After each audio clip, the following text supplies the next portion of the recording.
What's going on, everybody? How the heck are you? And welcome back to a little bit more NHL 16 and this run with the Toronto Maple Leafs, where, again, we have stopped just shy of the 10 games remaining point of this season. We have blown up the team for the most part, right? We still got some long-term contracts and stuff like that. But the funny thing is, I mean, mathematically, we are still, in theory, in a playoff position. You look at the Metro there. So, you're looking at like 77 points. Technically, it's 78 with Ottawa. We are still in a scenario where this team could screw around and do something incredibly dumb, despite us getting rid of JVR and so many others, despite us having David Brohl and Andrew Crescenzi on the ice for us on a nightly basis.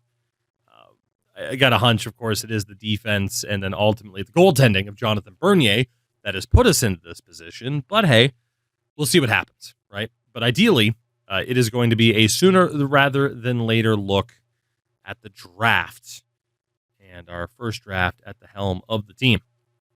Let's see what happens this week. We also have a little bit of scouting to do. Again, we were over in Liga. Goalies, we'll do 1 week there. That's fine. We shut out Calgary, we beat Anaheim, and we shut out Boston. No. Austin Matthews, the dream is dead. There's no way we're getting Austin Matthews in this timeline. And the funny thing is, in real life, this Leafs team, I think at the time, had like the record for the most points in the season while still getting the number one pick. So it's not totally inaccurate. Takes about 83 points to be a wild card team right now. Obviously, we're still 6 back of the Sens, but with 2 games at hand. And in terms of being at like the bottom of the league, 21st right now, it looks like Austin Matthews could very well be a devil, which I feel like a lot of Leafs fans have said as much in regards to some of his underperformances in key games. We have a Florida road trip here. For that, let's head to Sweden for a week. Look at the forwards as well. That's 3 out of 4 points. Final game of March is against Buffalo. We win. This is ridiculous. How are we winning? Ottawa's in a good spot right now still, but they're just 1 point ahead of us. Oh my God. And we have a game at hand. Now, the Islanders and Hurricanes have improved quite a bit too. So it's 84 points. We are 2 points out of a playoff spot right now. This is ridiculous. We have no business doing this well. We just don't. Like, is David Brohl the man? No, he's not. Dude, it's got to be Bernier, right? Like the number. Yeah, he's got a 921 in 60 games. Oh my God. Jonathan Bernier's revenge. We have Detroit. It's a loss. We're going to be so good, but not good enough to make the playoffs, aren't we? Florida, we don't yet know. Let's look at defenders over in Sweden. We lose in a shootout to Florida, and then Columbus is a shootout win. So we have Philly and New Jersey due up. The Florida Panthers have clinched a wild card spot at the very least. So right now, it is 85 points to make it. We are in a 3-team tie with Ottawa and Carolina. The Islanders are just a point back. We could still legitimately make the playoffs here, especially because we're playing the Devils in our final game of the season. Oh my God. So what happens if we beat Philly today? And we did. We head to the final game of the season with a 33-9 record. We are technically ahead of Ottawa. We are just outright ahead of Ottawa. 87 points. Carolina's also on 87. The Islanders on 86. There is a very good chance that if we win this final game of the season, that we're going to make it. There is a chance that even if we lose this final game of the season, that these Leafs are going to find their way into the playoffs. It is the 27-win Devils. And let's see how this plays out. First period 1-0 Leafs. Oh my God. Second period. 1-1. Adam Henrique. Oh my God. At this point, I don't know if I want us to win or if I want us to lose. It's not going to matter, is it? Tyler Bozak scores. I mean, at this point, we might as well make the playoffs. Like, we're not going to win the lottery with the lowest possible chance, right? We might as well make it. Christ, imagine we win the cup this year. David Brault. The Toronto Maple Leafs are going to win their 40th game. Byron Fries, the empty netter. Are we going to the postseason in season 1, primarily thanks to Jonathan frickin' Bernier? Unbelievable. In a 2-goal game from David Brault, the Toronto Maple Leafs have clinched a playoff spot. We made it on a 1-point difference with the Islanders. Sens were right there. Hurricanes were right there. But the Toronto Maple Leafs will be taking on the Pittsburgh Penguins in the Phil Kessel Bowl in round number 1. This was worst case scenario. We somehow made the playoffs. We do have extra picks, and that's all well and good. My God, are the Bruins. I mean, going to be happy with that in terms of tanking. The Coyotes are there too. We'll see what happens with the draft lottery, but we are not a part of it. As absolutely insane as that is. As we averaged the second fewest amount of goals for per game. Somehow a team tied for dead last in Florida made it. That's insane. Goals against was a 2.5, which was mid-table. The Panthers, just about a 2.1 even. That makes sense. I can't freaking believe it, but we have made the playoffs. Crazy. Looking at the forwards, Nazem Kadri, 62 points. Joffrey Lupul on 58. Bozak and Leo Komarov just over 40. Shout out to Sean Collins, who crushed it. This wasn't even the time where you could see the split, but Sean Collins was really good on the fourth line. Winnick, Levo, Byron Fries had 10 points in 22 games. Fratton with 6. I mean, look at this. How the hell? I mean, defensively, Riley on 44 points. Gardner and Phaneuf around or just below 30. Genuinely, I cannot believe this. And then, I mean, the story is Jonathan Bernier, right? 4 shutouts this year, a 32-24-7 record with a .922 save percentage. He was insane. Jonathan Bernier played this team into the playoffs. Ridiculous. Highest scoring forward, Jamie Benn, 90 points this year. Of course, it was a lower scoring era. Crosby's up there, Tarasenko, Kane, and Sagan, your top 5. And in terms of the top goal scorers, indeed, it is Ovi, the only one to hit 50. Tarasenko, Stamkos, Perry, and Sagan, all at least 40. Taylor Hall wasn't too far off the mark. For the defenders, most points, Erik Karlsson on 59. Oliver Ekman-Larsson was very good for the Coyotes. He had PK Subban and Tyson Barrie breaking at least 51 points. And then Doughty and Muzzin, potential D pairing, it should be at least, for LA was certainly up there. And you would have already seen that PK Subban was the only defenseman to break 20 goals. He had 25. For the goalies, apparently Yaroslav Halak had a goalie goal. Okay, sure, that's insane. Let's see, highest goals against average was Michael Hutchinson, really far up there, but the lowest amongst starters was Marc-Andre Fleury at a 1.85. John Gibson was also really good. Luongo was amazing, but yeah, we're taking on Fleury in round number 1. Friendly reminder. And in terms of save percentages, Michael Neuwirth was up there. But yeah, Fleury, Luongo amongst the starters, they were absolutely outstanding. So that's going to be fun to deal with. And in terms of the rookies this year, the Calder is probably going to Sam Bennett.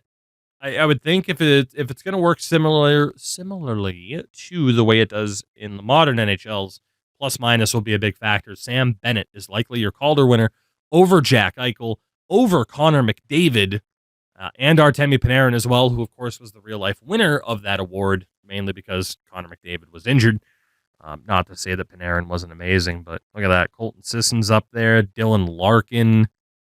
Uh, Not too many other names that went on to be insanely good, like Sam Carrick was there. Max Domi, but he only played 21 games. Noah Hannafin, Ville Polka, and David Brohl, baby, with 2 goals. Oh my God, we have made the playoffs with the Toronto Maple Leafs in season 1. This was not a part of the plan, to say the least. Absolutely insane. But we indeed draw the Pittsburgh Penguins and Phil Kessel in round number 1. Now, gotta be honest, maybe we call up some Marlies for this one. Like, we're here, we might as well go for it. The argument is like, well, hey, stick with the team that got you here. But it could be some valuable experience for some of these guys. But at the same time, maybe not. Maybe we just leave it. I mean, primarily I was thinking about guys like getting out like Crescenzi, but screw it, right? I guess we'll leave him. Because otherwise at forward, it'd be Connor Brown or Freddie Gauthier. Oh, let's just stick with it. An absurd reality. We have made the playoffs in season 1. I don't even know if you can fully look at the opposition's lines in this. No, hold on. There might have been a way to do it. We go to play a game against Pittsburgh. This Jersey matchup, by the way. We do that. Edit lines and strategies, starting lineups. Okay, no. Maybe that was a different game where you could see it from that perspective. I mean, obviously we know that it's freaking Crosby, Malkin, Letang, Fleury. Like, we are likely to get stomped, to put it politely.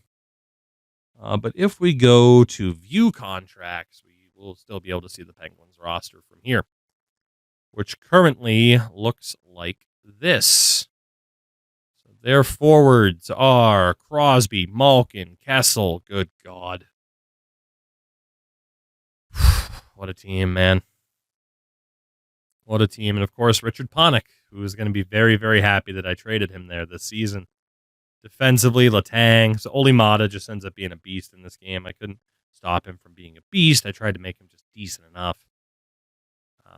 It's not bad. They definitely got some younger pieces. In fairness, at the time, though, Mata was already kind of like peak Oli Mata. It was kind of crazy. And then Fleury and Cam Talbot in goal. Damn. Yeah, we're screwed, man. Let's get through this. I think we could still have this this episode still be about the draft primarily, but we got some free hockey in the meantime. Game 1, round 1 in Pittsburgh, and it's a scoreless first period. They did outshoot us 10-8. Second period, still goalless, 22-16. I mean, no surprise that Fleury's playing well. I mean, it is kind of irresistible force, a movable object here between Fleury and Bernier. We're going to go as far as Jonathan Bernier can carry us. He was good enough to get us to the first round. Can we find a way to break down Marc-Andre Fleury? And the answer is no. We are going to overtime in game number 1 without a goal scored. That is insanity. Genuine insanity. And who knows how long it might be before goals on the board. The Maple Leafs have a power play. We cannot score. Penguins with another power play. They cannot score either. There's no way we're going to double overtime, right? Power play for the Leafs. Dude, game number 1 is going to double overtime. This is insane. Normally, I don't jump in and watch in game number 1s. But man, it's double overtime in game number 1. I feel like we have to intervene and we have to see this play out. I'm still allowed to lock on coach at the time, which is good. Well, we'll have to double check the settings once we load in. I need to plug in my damn headset here so that I can actually hear. But yeah, in case you forgot, I mean, this is the NBC era of the presentation, so we are going to have Doc and Eddie here. All of that's fine. It's not a big deal. Yeah, line changes are on auto. Oh, hold on. Advanced settings.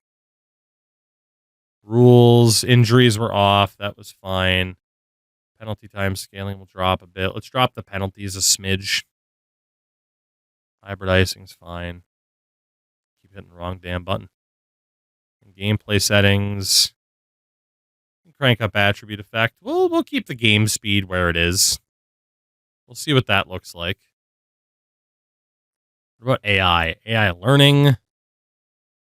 Just bump up like the user strategy adjustment. All the strategy adjustments. Let's bump those up.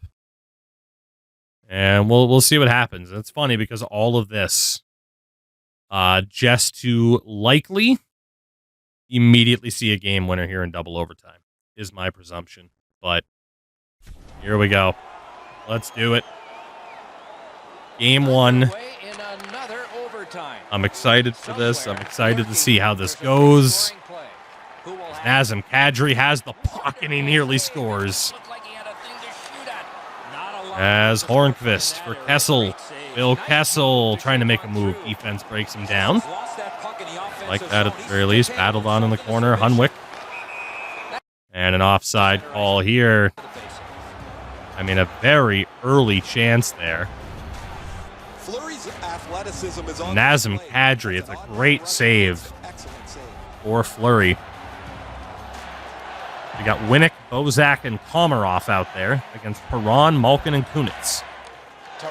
We win the draw. Enough to Robida. Now Leo Komarov. Dumps it in. Malkin held up by Winnick, who wins the puck. Centering feed. Malkin was there to break it up. Now David Perron down the other way. No drags. Perron across, and a shot from Malkin just goes high. Perron to Malkin. Letang to Perron. Save. Oh, Leo Komarov. Stop and go. Komarov skates and he scores. Leo Komarov is the hero in double overtime. The Leafs take game one. Oh my God. Leo Komarov is the hero. A stop and go move at the point to get around Olimata. Very similar chance to what we saw from Kadri. But this time, Uncle Leo puts the team on his back. And indeed, it is an early win in double overtime.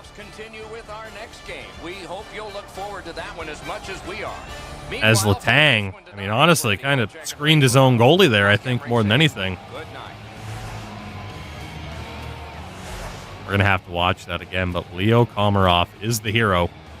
Jonathan Bernier with a 51 save shutout. Oh my God. Most saves, NHL, playoff, shutouts. Dominic Hasek with 70, but I want to see where Bernier would be ranked.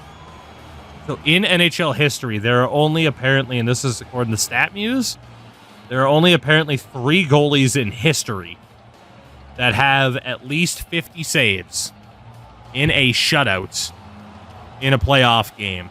Hasek, number 1, 70 saves against the Buffalo Sabres in April of 1994. That game went to quadruple overtime. Patrick Waugh with 63 in a Stanley Cup final game against the Florida Panthers. Wasn't that the series winner? Wasn't that the Uwe Krupp goal? It was. That was the cup clinching game, triple overtime. And then in April of 2010, Colorado, San Jose, Craig Anderson, a 51 save shutout in just straightforward overtime. Ridiculous. Jonathan Bernier. Just the 4th goalie ever to have at least 50, technically 51 saves, because that was also the Craig Anderson amount. And the Leafs take game 1. This is a movie. Game number 2, we're not changing a damn thing. Not a damn thing, but I imagine the Penguins offense is going to bite back, and with great force. First period, yeah, there it is. Sidney Crosby starts off the scoring 5 minutes and 4 seconds in. And then you also have David Perron scoring to counteract the goal from Daniel Winnick. So 2-1 at the end of 1. Second period, oh my God, Nazem Kadri and Byron Frazee, 3-2 Leafs. Seriously? Third period, we're up by 1. This is one of the most... Dude, Matt Fratton makes it 4-2. This is one of the most ridiculous things I've ever seen. Crosby makes it a 1-goal game again. 4-3. Penguins on the power play, no goal. 5.5 minutes left now. What can we do here? Can we hold on? Can Bernier shut the door? Yes, he can. The Toronto Maple Leafs have a 2-0 series lead on the President's Trophy winning Pittsburgh Penguins. Crosby offset by Frat Sanity and Byron Frazee. This is unbelievable. Absolutely unbelievable. This might be a horrific indictment on the sim engine for NHL 16. It's game number 3 on home ice. Up 2-0. First period, 2-1 Leafs, Kadri and Arcabello, and a goal for Phil Kessel. Second period, 3-1 Toronto, Daniel Winnick. We go to the third. Sergei Plotnikov gets a goal back. So 3-2 Leafs. We're trying to take a 3-0 lead here. Halfway through the third. Pittsburgh can't score on a power play. 4-3, and there's David Perron to tie the game. And there's Chris Kunitz to give the Penguins the lead, and Adam Clendening an empty netter, and that will do it. We absolutely fell apart in the third period. And Pittsburgh takes game 3. The home team yet to win. Love that trend. It's existed for a real long time, but 4 goals in the third period for the Penguins brings them right back into this series. And we're going to keep the team the same. We're just going to roll. It's game number 4. First period, 1-1. Goals from Pascal Dupuis and Sean Collins. Second period, 4-2 Penguins, Crosby, Hornqvist, and Richard Panik. Joffrey Lupul for us, but yeah, the Penguins have, they've woken up. This feels very similar to what the Leafs just went through IRL against the Florida Panthers in the second round. Oh my God. And it looks like we're probably going to be tied. Probably. No, Josh Levo scores. That should be his first ever playoff goal. We have a late power play. And Chris Kunitz scores. Okay, well, that'll certainly do it. Kunitz with an empty netter. 6-3 Penguins. And indeed, the home team has lost every single game so far. Richard Panik, star of the game. Secret agent Panik. You'll love to see it. You'll love to see it. Well, it's a best of 3 from this point on. I still don't know if it's, I mean, at this point, is it better for us to win or lose? I don't know. But we're in this scenario. Let's try to make the best of it. In terms of what we want to look at next, we do still have some real players. We can go Switzerland here. Try to look at Germany as well. It's game 5 back in Pittsburgh again. Our lines are staying the same. We are going with what brought us to the dance. First period, 2-2. Bozak and Lupul. And then very quickly, less than a minute apart, Chris Kunitz, Richard Panik, able to tie the game. Second period, 3-3, Patrick Hornqvist and Nazem Kadri. This certainly feels like this series is up for grabs right here. Penguins make it 4-3. Chris Kunitz just continues to dominate as he always does against Ontario-based teams in the playoffs. Am I right, Sens fans? Stefan Robida scores. Okay. All the way from the island. And we're tied again. 3-2-1. And we're going to overtime for the second time in this series. A very important Game 5. Let's see what happens here. Let's see. Who will have the 3-2 series lead? Will the Penguins win their third straight game of the series? No, they will not, because Andrew Crescenzi. Are you serious? Andrew Crescenzi scores a playoff overtime winning goal against Marc-Andre Fleury. And we are one win away from the second round. Ridiculous. Genuinely ridiculous. It is game number 6. How Jonathan Bernier could possibly be losing morale when he's playing like this, I have no idea. Can we end this series on home ice? I mean, let's be honest. We know the answer to that. First period, 1-0 Penguins. Chris Kunitz. My God, dude. He just doesn't stop. Second period, 1-1 Morgan Riley. Here we go. The Penguins have only 20 minutes left, guaranteed. They have to earn it from here. And Tyler Bozak makes it 2-1. Power play goal doesn't happen. Penguins running out of time. Has Tyler Bozak sent the Leafs to the second round? The clock apparently says 5 seconds left. We'll see if that's actually the case. Are we about to witness a handshake line and one of the biggest upsets in playoff history? What is the game clock going to show? 9 seconds for Pittsburgh. It's remarkable how many they've got in front of. Face-off won by the Leafs. Hunwick and Komarov not able to hold it. Over the line. Windmill can't get the shot off. The Toronto Maple Leafs are going to the second round. A fitting tribute to a wonderful season. Training camp in September was a dream. For this team, it is a nightmare. They got so far. We'll have the same short summer, but nothing to show for it. It always amazes me. I gotta be honest, Doc was talking like it was the Stanley Cup final. To calm congratulations. For us, it might as well have been.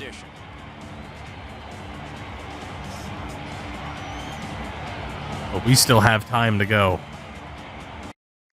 The Toronto Maple Leafs have eliminated the Pittsburgh Penguins in 6 games. In a season where Marc-Andre Fleury had over a .935 save percentage. And we are going to the second round. That is one of the most ridiculous things I have ever seen in one of these games. Nazem Kadri was outstanding. Lupul, Bozak. I mean, dude, 2 goals for Daniel Winnick.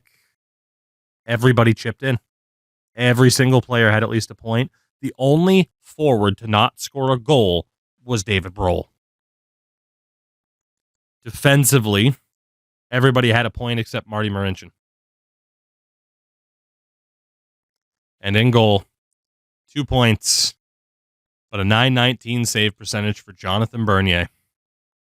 And the Toronto Maple Leafs are going to the second round. Genuinely can't believe it. Genuinely can't believe it. They had just 3 points, or 3 players without a point. They were all defensemen. And we will be taking on the Philadelphia Flyers in the second round. It'll also be Montreal versus Detroit in the other semifinal. And only one Western team has advanced so far. That's Calgary over St. Louis. What the hell is going on?